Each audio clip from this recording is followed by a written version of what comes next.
Aunty Bukky, ẹ máa kú iṣẹ́ ẹ kú fídíò. Ẹ sọ pé àwọn ọmọ tó ń tẹ̀lé Iyabo wọn daft. Pé tó bá lò wọ́n pé user ni, pé tó bá lò wọ́n ó máa drop. Ẹ̀yin lẹ sọ bẹ́ẹ̀ o, gbogbo máa drop wọn. Ẹ jọ kí ni Iyabo fẹ́ lò mí fún? Because I don't understand. Àwọn ọmọ tó ń tẹ̀lé Iyabo ń use wọn ni, tó bá ti lò wọ́n tán ó máa throw wọn under the bus. Ó ti wá téèyàn mélòó tó ti lò tó ti throw under the bus?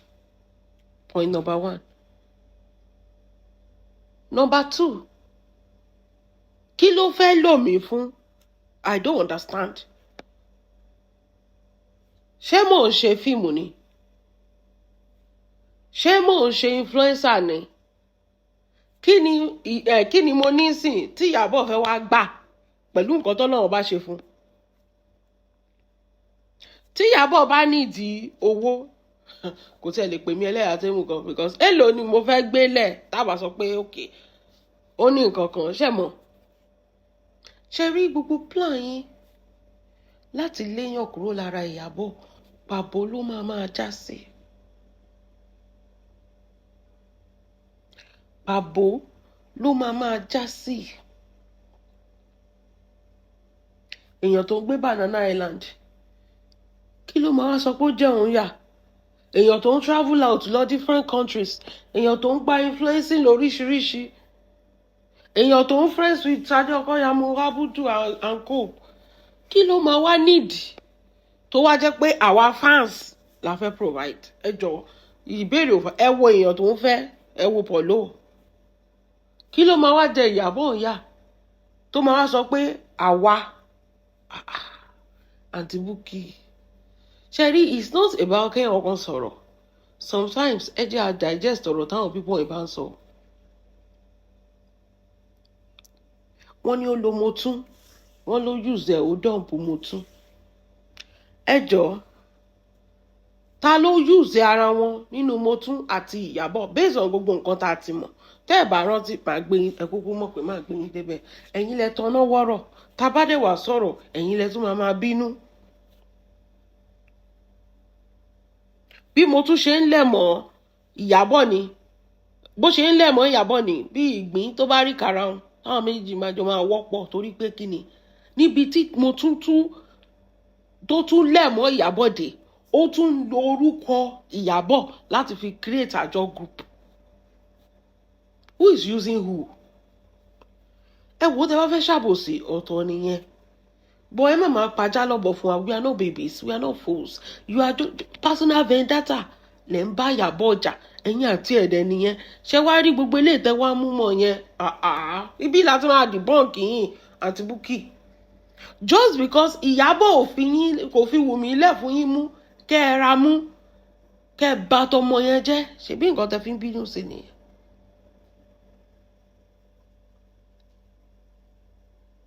Just because ìgbà tí Lizzy ń ṣe orí ibú, ṣe bẹ́ẹ̀ wà lára àwọn èèyàn tó ń bú. Torí pé ọ̀rọ̀ justice for Mohbad ti ṣẹlẹ̀ ń sìn, ẹ wá wà láwọn àwọn èèyàn tó ń bú Iyabo, tẹ wá support Lizzy. Aunty Bukky, ẹ lọ fi oògùn gbárí, kẹ́ ẹ lọ momi ayé lálá pé the hatred you have for Iyabo is not skinny, it's because of you cannot get what you wanted. Ẹ lọ momi ayé lálá tẹ́ sọ pé fẹ́ mu. The issue you had with Iyabo, kì í ṣe Iyabo ló ní problem pẹ̀lú o. Ṣé rí oríṣiríṣi èèyàn ló ń bá Iyabo jà based on ìjà tó ń bá Iyabo jà. Lizzy ń bá Iyabo jà torí Fọlá. Àǹtí eléyìn ikú yìí ń bá Iyabo jà torí kíni? Torí Wùmí. So oníkálukú ló níyà. So wọ́n wá team, wọ́n wá so mọ́ra láti wọ́n di friends because they have a common enemy. Àwọn méjèèjì dẹ̀ àwọn tó ń fi ń bá Iyabo jà torí wọ́n fẹ́ bàtà yé àwọn ènìyàn jẹ́ ni o. That's why they were angry with Iyabo. So Iyabo is like a shield protecting people from all these stupid oppressors that want to destroy another woman. Tí ò mọ̀ yín, tí ò mọ̀ ẹyẹ tó ṣu yín.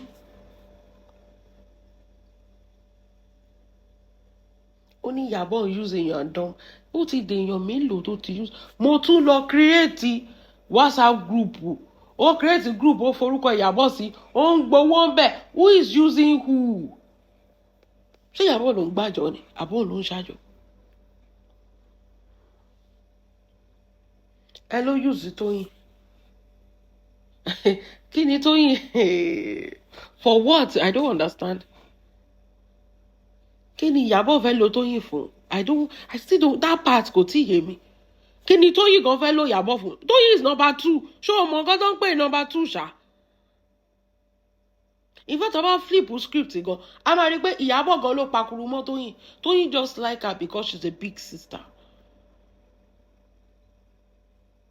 so báwo ni Iyabo ṣe lo Tóyìn tó jálẹ̀ Tóyìn tó yẹ pé number 2 ní Nollywood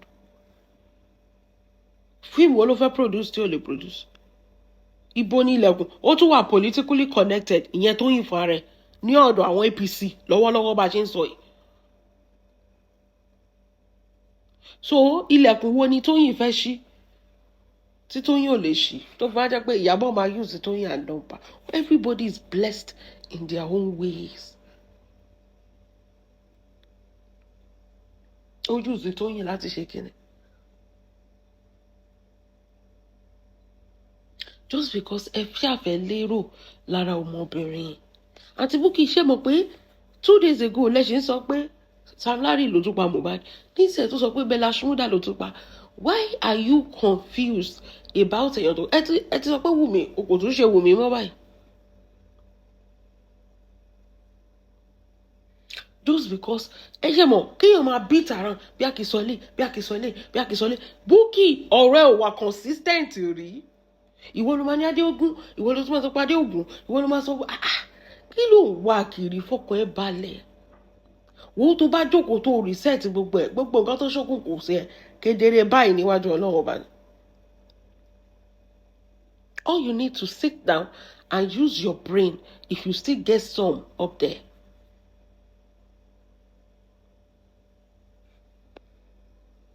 Iyabo was never the problem. Iyabo was never the problem. Because they cannot get what they wanted. They wanted to destroy Omowumi. They wanted to destroy Fola. Destroy ọmọbìnrin. So you'll be able to gallivant to pay a battery. That is what you want. I don't know. Bring it down another woman. That is nǹkan tó mọ̀ people have gloat nìyẹn. But because they failed, so automatically they projected their own anger and frustration on Iyabo. Bukky tó ń sọ̀rọ̀ yìí wo ọmọ tiẹ̀ wo nǹkan táyé ọmọ tiẹ̀ dá ex-convict. Ọmọ tó ń yọ̀bẹ kò rí ìbọn ni tó bá rí ìbọn ló máa yọ ló fi lọ ń jalè kiri. Wo inú ilé tiẹ̀ nǹkan tó kọ́kọ́ gbọ́dọ̀ mójútó nìyẹn. Ọmọ ẹ ò jalè lásán ó fẹ́ pààyàn ni torí pé tó bá jẹ́ pé gbà tó yọ̀bẹ sẹ́ni yẹn tẹ́ni yẹn ò bá kówó lẹ̀ ó máa gún ẹni yẹn ni. Apààyàn lọmọ tiẹ̀ náà with the intent láti pààyàn torí ẹ̀ ló ṣe yọ̀bẹ sẹ́ni yẹn tó fẹ́ gbowó ọwọ́ ẹ̀. Ìyá ò lè lọ ṣiṣẹ́ ìyá ń wá bó ṣe fẹ́ báyé ọmọ ọlọ́mọ jẹ́ ọmọ tiẹ̀ náà wà ń gbòòrò ó ń yọ̀bẹ kiri. Bukky, look at your life. Àwọn èèyàn tẹ̀lé ń castigate, we see them every day. They will go here, they will walk. They will go here, they will walk. Bó ṣe ń ṣe fíìmù, ló ṣe influence, ló ṣe ń tẹ̀lé, ló ṣe ń tẹ̀lé, ló ṣe. Ẹ̀yin jókòó sínú kitchen. Ẹ̀ ń bá tèèyàn kan jẹ́ pé bó ṣe wà yẹn user ni. Ta ni user ní ìwọ àti Iyabo? Ìwọ ló ń lórúkọ Mohbad for the past 3 years tó create so many social media pages tó gba monetization tó gba donation tó gba GoFundMe. Who is the user? Bukky. Who? Ìwọ ló tọ́nà wọ́rọ̀ o ọ̀rọ̀ tiwa ló dẹ̀ máa dùn ẹ̀jú o. Ta ni user ń sìn? You are not even consistent. You don't even know what paid Mohbad. Pẹ̀lú bó ṣe ń wá àràbù tó báwo làràbù tún ṣe máa dàrú ọmọ ẹ lójú o tún lè wà specific o ní Sam Larry ni tẹ́lẹ̀ o sọ pé Wùmí ló pa o tún sọ pé Sam Larry lánàá ló tún sọ pé Bella Shmurda ló tún pa Mohbad èèyàn mélòó gan ló wá ga Mohbad lọ́rùn how many people ó ní ẹ̀jẹ̀ Mohbad ó ń ràn lórí ṣé Bella Shmurda tún wà nù lẹ́jọ́ yẹn náà ni because you people are so confused you are confusing everybody kì í ṣe pé it's not about to talk at least let it make sense nǹkan tó fẹ́ jáde lẹ́nu ẹ̀ make it make sense ẹ lo ọpọlọ ẹ lo làákàyè ẹ má kàn máa jókòó sórí social media kẹ máa wọ́tọ́ kó máa tatọ́ òun sọ̀rọ̀ gbogbo tó spit I was like this is disgusting. Give us a proof. One proof. I will list it again for you. The proof pé Wùmí pa Mohbad. Proof. Tá a máa fi ojú rí, tá a dẹ̀ máa fi etí gbọ́. Bó ṣe pa. There should be a video recording. Kì í ṣe dandan ká wà ńbẹ̀ fún wa ní fídíò bí Wùmí ṣe pa Mohbad. Fún wa ní fídíò bí Wùmí ṣe ń gbéṣẹ́ káàkiri. Sórí gbogbo nǹkan tó wà led. For everybody that alleged, you must prove. Àbí báwo náà ṣe ń sọ? For he that alleged must prove. Give us an evidence of everything you've labeled Omowumi.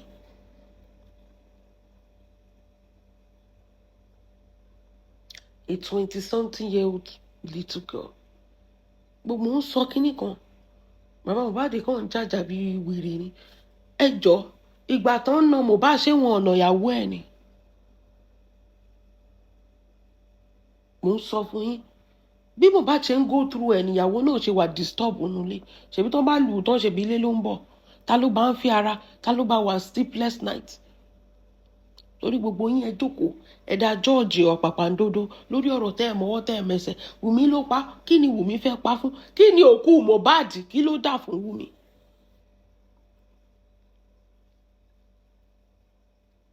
Kí ló dà fún Wùmí? Ó máa pé ọdún 3 ní September. Bàbá Mohbad ń kígbe pé DNA ló ń dóhùn dúró.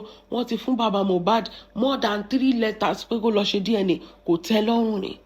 Ó lóun ò lè ṣe DNA Naija. Ó ní DNA abroad. Wọ́n ní kó tún mú location. Ó ní location tí kò ti mú wọn ṣe DNA ń bẹ́ẹ̀. Kí ni bàbá Mohbad fẹ́? Ẹ̀yin gbọ́rọ̀ mi dẹ́lẹ́rù. Tẹ́ ẹ sọ pé ẹ mọ kú tó pọ̀ mọ́ yẹn.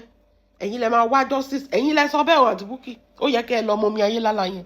Reason tẹ́ ẹ fi fún ọ. Ìgbà tẹ́ fẹ́ gbowó yẹn ló yẹ kọ́kọ́ fún yín lómi ayé lálá mu. Pé tẹ́ ẹ bá gba justice. Kẹ́ ẹ kú pí báyìí kẹ́ ẹ wú kẹ́ ẹ bẹ́.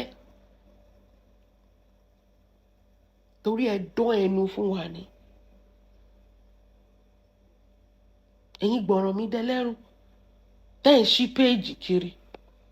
Tẹ́ bẹ̀rẹ̀ justice for Mohbad. Kí lẹ rí mú bọ̀ ń bẹ́ẹ̀? Ṣé àdáwó ni? Ẹni owó ni problem. Wọn ò rí sáànì gbà. A máa gba sáànì. Mo ń sọ kíní kan fún yín pa àwọn lọ́ọ̀yà bàbá Mohbad. Àwọn lọ́ọ̀yà kan fẹ́ jẹun ni. Wọ́n mọ̀ pé the case is going nowhere. Kì í ṣe pé wọ́n ń lo ọwọ́ agbára. There is literally nothing under the case. But lọ́ọ̀yà máa sọ fún ẹ pé má worry, we are going to do this when he knows that there is nothing.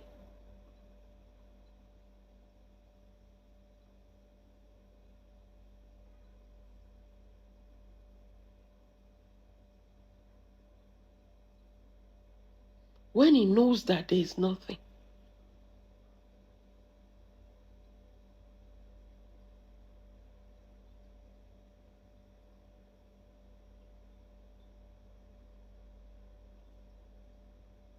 Just imagine.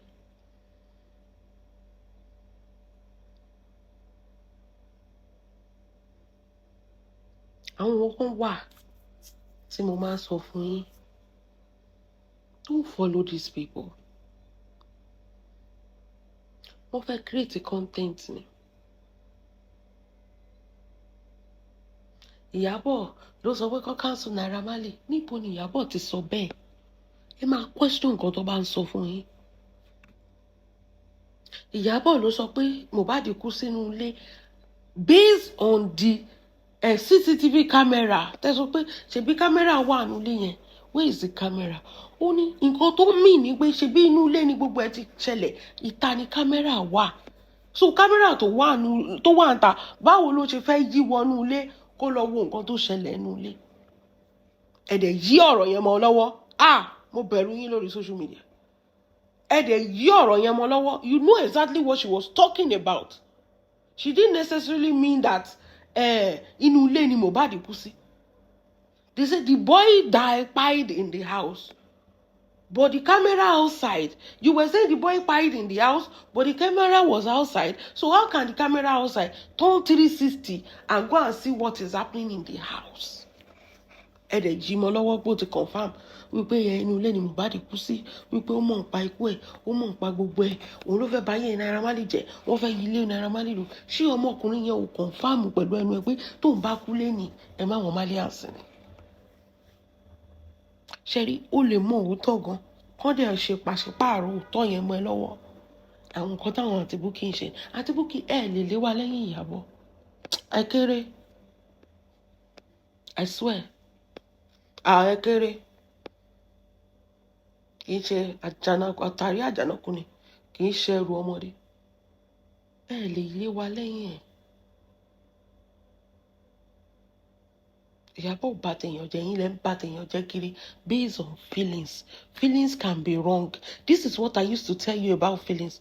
O lè rò pé èèyàn kan fọ́ fún ẹ, kẹ́ni yẹn dẹ̀ má rí ẹrù, kẹ́ni yẹn kàn máa wà nice sí ẹ, kẹ́ni yẹn má fọ́ fún ẹ. Feelings can be wrong. Feelings náà fi ń accuse Ọmọwùmí pé òun ló pa Mohbad o. Kì í ṣe pé wọ́n rí, kì í ṣe pé wọ́n rí ibi tó ti gà lọ́rùn, kì í ṣe pé evidence wà, kì í ṣe pé wọ́n lè prove ẹ̀. Kí ló dé tó jẹ́ pé everybody in the house did not say what these people that are thousands of miles are saying, including ṣé Wùmí lè pa Mohbad, àbúrò ẹ̀ máa wá keep quiet ni? Owó wo gan ni Wùmí ní tó fẹ́ gbé fàbúrò Mohbad? Ṣé Wùmí ò gan lówó? Ṣèbó ṣe bẹ̀rẹ̀ sí ń tarun ni? Tó bá yẹ pé Wùmí lówó, ṣó yẹ kó máa ṣiṣẹ́ ni? Owó Mohbad náírà ò tí kò lẹ̀, kíní ẹ̀ náà wọn ò tí release ẹ̀. So owó wo náà wá ń sọ? Owó tí ò sí ńbẹ̀.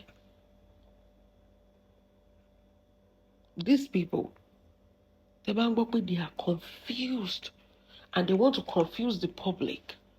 That's what they are doing. Ìkà ò jẹ́ ṣe tiẹ̀ bẹ́ẹ̀. Iyabo is not bad. Ìwà abiyamọ ni Iyabo wù fáwọn girls yẹn. Ó mú ọmọ Motu yẹn. If Iyabo was not in Motu's life, báwo láyé ọmọ yẹn ò bá ṣe rí? Ta ló mọ Motu? Iyabo fi sínú fíìmù. Ó forúkọ Iyabo fi ń gbàjọ without her consent. Ó má Alábìkẹ́ ó fi sínú fíìmù. Ṣe bá Alábìkẹ́ òun ló ẹ má gbàgbé ẹ lọ bá wa Lákìjà o lórí YouTube. Fíìmù Alábìkẹ́. Ọmọ yẹn náà ti bẹ̀rẹ̀ sí mú pàtẹ́ nìyẹn. She's becoming somebody. Àwọn olórí burúkú tó ń jókòó sínú kitchen, ẹ bá mi sọ pé èèyàn mélòó làwọn ti mú jáde, àfi kó wá bà tèèyàn jẹ́, kó ti ríyàn tó ń da fún, kó wá bà tẹnìyẹn jẹ́. Aunty Bukky, ẹ sọ pé èèyàn mélòó? Yàtọ̀ sábúrò ẹ̀ tó ń gba pépà, tó ń gba passport fún, èèyàn mélòó ni Bukky ti jáde tó ti single-handedly rọ̀ lọ́wọ́? Wọn ò lè ràn anybody lọ́wọ́.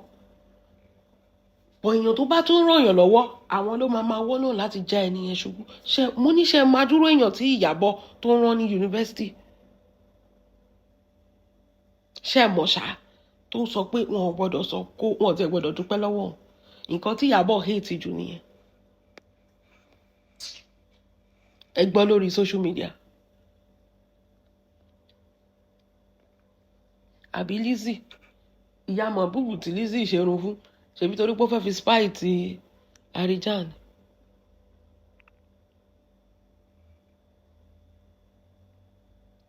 Can they do what Iyabo is doing? No, àwọn ló wá fẹ́ jókòó. Kán jókòó kan àwọn sọ pé èèyàn kan ń dá. Àwọn tó jẹ́ pé ó ti bàjẹ́ fún. Ẹ wo life Bukky, ẹ wo life Lizzy. Kí ló fẹ́ sọ? Kí ló ṣe? Ṣé yàn lè fi tọrọ? Ṣé ẹ lè gbàdúrà pé kí ayé yín rí bí ayé Bukky ṣe rí àbí Lizzy? Bukky ò níṣẹ́ lọ́wọ́ ọmọ ẹ ti di ex-convict òun fún ara ẹ̀ gan court case lóríṣiríṣi gbọ́ táwọn èèyàn sọ ó tún fẹ́ mo sọ fún yín ó tún ti tú script kọ bóyá ẹ tún máa fall ẹ̀rí tó pakuru mọ́ láìfò lẹ́nu ọjọ́ mẹ́ta torí pé wọ́n tún ti gbé lọ court ń wówó ẹjọ́ ń wówó lọ́ọ̀yà wọ́n tún ti gbé lọ court ń wówó lọ́ọ̀yà torí ẹ̀ ló ṣe sáré pààrọ̀ script tó yọ ibi tóun ti forúkọ Wùmí sí tó forúkọ Sam Larry sí kó lè tètè powó kó lè tètè sanwó lọ́ọ̀yà kò níṣẹ́ lọ́wọ́ kò sọ́kọ ọmọ ẹyọ kan tó náà tún jogún fún ló ti tọ́jú ẹ̀ṣẹ̀ wọn yẹn àmọ́ ọmọ kéékèèké ní UK tó ń ṣoríire ẹ̀wọ̀n ọmọ ẹ lọ ń yọ̀bẹ̀ sí yẹn ọlọ́run ṣé ẹ lè gbàdúrà irú ayé ẹni yẹn àwọn ló wá fẹ́ sọ pé Ìyábọ̀ ò dá ẹ dẹ̀ wọ ọmọ Ìyábọ̀ ẹ wọ ayé Ìyábọ̀ ṣé life bí life ṣe wà yẹn tó jẹ́ pé you don't have recipe for life o ṣé o mọ̀ ṣá o ò lè sọ pé bí eléyìí ló ṣe fẹ́ ṣe life ẹ̀ life will just happen to you bí life ṣe rí nìyẹn ẹ wọ ayé Ìyábọ̀ ẹ wọ ayé àwọn ọmọ ẹ wọ ayé Boko Haram ẹ wọ ayé Lizzy in 2026 níjọba ń gbalẹ̀ lọ́wọ́ ẹ̀ tí ó mọ̀ pé ilẹ̀ ìjọba lòún tà ẹ wọ ayé àwọn pípọ̀ èwo nu wọn lẹ fi tọrọ àwọn tó fẹ́ lé wa lẹ́yìn Ìyábọ̀ ká wá tẹ̀lé yín àwọn ojú kọ́nà ẹ̀yin gan ayé yín gan òwú ara yín òwú yín ìgbésí ayé yín òwú yín ẹ wo Bukky is 52 or 53 tí gbogbo orí ti gbó tán ó dàbí arúgbó ọjọ́ ó tún gbójúmọ̀ mọ́ wọn lókè lọ́hùn yẹn lọ Bukky is 50 early 50s ó tún gbọ́ Bukky is Àbíkẹ́ Mèsòrò age mate Boko Haram age mate lòun àtàbíkẹ́ ẹ wo bí Bukky ṣe gbó tó gbó bí ilẹ̀ Gálílì kò sọ́kọ ò tábà sọ pé stress ọkọ kò tọ́mọ o ẹ wo bó ṣe gbó ẹ ti mọ̀ pé something is not right ẹ wo Ìyábọ̀ Ìyábọ̀ ẹ wo bó ṣe ń dán tọkàn ẹ balẹ̀ gbà tí ò rò pé kó bàjẹ́ fún yàn àwọn ilé máa jókòó wọ́n máa wo downfall èèyàn wọ́n máa wo downfall èèyàn wọ́n máa parọ́ kiri wọ́n máa ràràbù kiri gbogbo nǹkan tó ń sọ yẹn àràbù ni kò ṣojú ẹ̀ ẹ béèrè lọ́wọ́ Bukky ṣó wà nù léjọ́ tí Mohbad kú ni so báwo ló ṣe ń gbọ́ I have my antenna ta ló ń sọ̀rọ̀ fún ẹ if you have antenna 15 people were in the house no 15 people yẹn ó yẹ kí ọkàn ti jáde àbí kò ń ṣe pé kí wọ́n wá gbé fún ẹ lẹ́yìn gbogbo nǹkan tó ń sọ assumption ni torí pé ó ń lo sentiment Nigerians láti ṣe kìíní láti kówó jọ 50 people are in the house kò wá sẹ́nibọ̀dì tó lè jáde pé Wùmí ló pa Mohbad ìwọ tó wá wà ní UK ló wá mọ èèyàn tó pa Mohbad nínú Nàìjíríà ẹ̀yin tẹ́ bá sì fẹ́ believe wẹ́n náà ẹ máa dáwó kú ní ìdò ẹ máa dáwó kú ni òun tí ò rí Wùmí rí tí ò bá gbé rí tí ò mọ anything nípa Wùmí tí ò mọ kò mọ anything nípa ọmọ Wùmí òun ló sọ fún yín pa ṣànà ni èèyàn tó ò rí rí tó sọ pé gbogbo Lẹ́kí ló ti she has to say what you people want to hear wípé tóun bá sọ pé kinní kan tóun bá castigate Wùmí báwo lẹ ṣe máa dáwó justice for Mohbad another strategy tún ti ń bọ̀ sẹ́ ẹ tún lọ lárí mu ẹ tún máa sọ pé ẹlẹ́yà tó mú dẹ sọ bẹ́ẹ̀ o owó ni àwọn gangan ló ń dá justice yẹn dúró torí pé people keep funding them thinking they know they are not doing anything they know there's nothing to do but they still want people káwọn èèyàn kan rí mugun kó sọ àwọn èèyàn di mugun kan máa gbowó lọ́wọ́ wọn that is what they are doing ìgbà tí ò sì ṣe lọ́wọ́ Bukky mọ́ ibì kan náà lówó ti máa jáde gbọ́ tó ń pariwo pé Sam Larry ló tún pa Mohbad ó sọ pé Bella Shmurda ló tún pa Mohbad ìtúnṣe Wùmí mọ́ ó ti mọ̀ pé gbogbo fọ́màtì Wùmí yẹn ó ti cast so Sam Larry ló tún pa Mohbad nsìn ẹ̀yin èèyàn mi ẹ wò ẹ jẹ́ à máa lọ if anybody either allege must prove anybody àtàntí Kẹ́mi o àti Lizzy o àti Bukky o àti Yomi o àti baba Mohbad o give us ó yẹ bẹ́ẹ̀ ṣe pọ̀ tó yẹn ọmọ àlè ní tẹ́ ẹ̀ bá lè ní proof ibi tí Wùmí ti pa Mohbad. Proof you don't need, kò sí ẹjọ́ àti VDM gan kíkan nu yín kó fún wa ní proof ẹyọ kan péré bá a ṣe ń rí Wùmí tó ń pa Mohbad. Without that gbogbo eléyìí tó ń ṣe content creation ló pé content creation àti donation ló fẹ́ gbà kò jẹ́ bó ṣe jẹ́.